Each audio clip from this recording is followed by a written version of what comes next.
안녕하세요, 곰변입니다.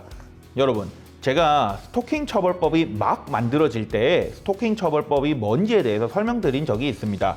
자세한 내용은 이 링크를 타고 가보시면 볼 수 있어요. 근데 이 스토킹 처벌법이 최근에 굉장히 많이 개정이 돼서 오늘 그 주요 내용들에 대해서 좀 설명을 드리려고 합니다. 제일 중요한 첫째, 스토킹 처벌법에서 반의사불벌죄가 폐지됐습니다.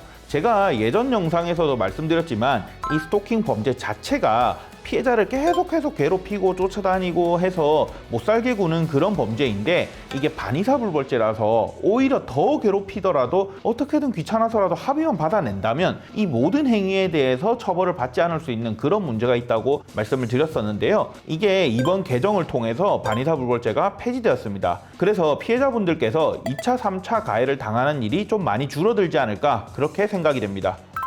둘째, 스토킹 범죄의 유형이 추가됐습니다.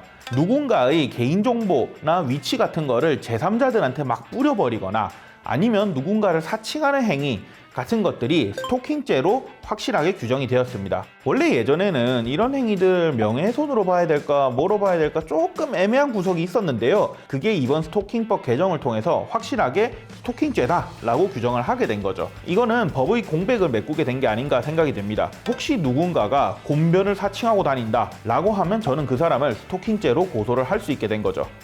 셋째, 아직 재판 중이라 하더라도 스토킹 범죄자에 대해서는 전자발찌를 채울 수 있습니다.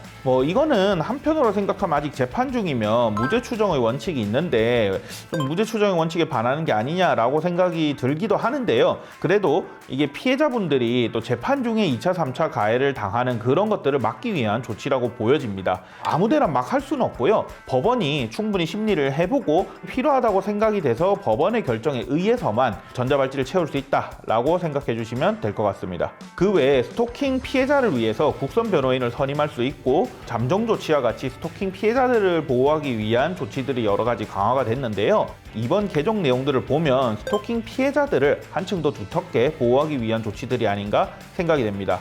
개인적으로는 여러모로 바람직한 방향의 개정이라고 생각이 되는데요. 이 개정법 같은 경우는 일부 규정들은 내년 2024년 1월 12일부터 적용이 되기는 하는데요. 근데 제가 오늘 말씀드린 대부분의 주요 내용들은 올해 7월 11일부터 이미 적용되기 시작했습니다. 그 중에서도 반의사불벌죄 같은 경우에는 7월 11일 시행일 전에 저지른 스토킹 범죄의 경우에는 여전히 구법이 적용이 돼서 반의사불벌죄로 남아있지만 7월 11일 이후 시행일 이후에 저지른 스토킹 범죄에 대해서는 더 이상 반의사불벌죄가 아니다 라고 이해를 해주시면 될 것 같습니다. 오늘 스토킹 범죄에 대해서 한번 설명을 드렸는데요. 최근 개정법이 이런 식으로 바뀌었다라는 내용을 알아주시면 좋을 것 같습니다. 저는 다음 영상으로 찾아뵙겠습니다. 감사합니다. 곰변이었습니다.